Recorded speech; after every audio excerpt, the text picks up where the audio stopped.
Adding weapons to action scenes adds another layer of tension and complexity to the story. The following tips will help you write action scenes involving weapons more effectively. It is crucial that you familiarize yourself with the weapons that your characters are using, whether they are firearms, knives, or other kinds of weapons. It is crucial that you know how these weapons work, what their limitations are, and how they impact the scene in the way you envision it to be played out. It is important to detail not only the use of the weapon, but also the effects on the characters and the environment that it has on them. For instance, a loud report of a gunshot, the whiz of a bullet, the recoil felt by the shooter, or the way a sword cuts through the air or impacts an object are some examples of sound that we will experience. There are several factors that can add depth to your characters, such as their knowledge and skill with the weapons they use. A trained soldier handles a gun differently than a novice. This can add authenticity to your scenes as well as depth to your characters. The description of the weapon should include the sound, the feel of the weapon in the character's hands, the smell of gunpowder, or the visual impact of a weapon being wielded. This sensory immersion can make the scene more engaging and gripping.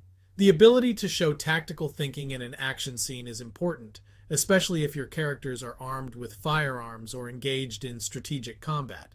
For example, showing them how they take cover, reload, aim, conserve ammunition, or decide when to engage is vital. There are several factors involved in the pacing and tension of a scene, all of which are influenced by the presence of weapons. This can result in faster, shorter sentences conveying rapid action, while longer, more descriptive sentences can create tension in the scene.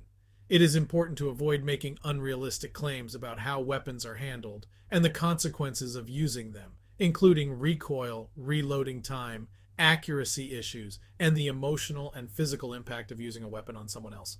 Be realistic about how weapons are handled and the consequences of using them. It is important to delineate how the weapon interacts with its environment, whether it be bullets shattering glass, swords cutting through fabric, or the environment getting in the way of its effectiveness, such as rain degrading a bowstring. It is important to integrate character emotions into the use of weapons. Fear, adrenaline, hesitation, and even moral dilemmas on the part of the character can all contribute to how a weapon is used. In a scene where multiple characters are involved, try to show diversity in the way they use weapons. A scene with different fighting styles and strategies can make the scene more engaging. There should be consequences that follow the use of weapons, and those consequences should have an impact on the storyline and the characters as well. These consequences could range from physical injuries to psychological effects, as well as changes in character relationships and the course of the story. It is important to avoid excessive jargon in your writing. While technical details are useful in adding authenticity, too much jargon can alienate readers who don't understand it. Strive to maintain a balance between maintaining realism and also remaining accessible to the reader. When incorporating weapons into an action scene, you need to remember that they are there to serve the story, to add tension and stakes, to reveal character traits, and to advance the plot.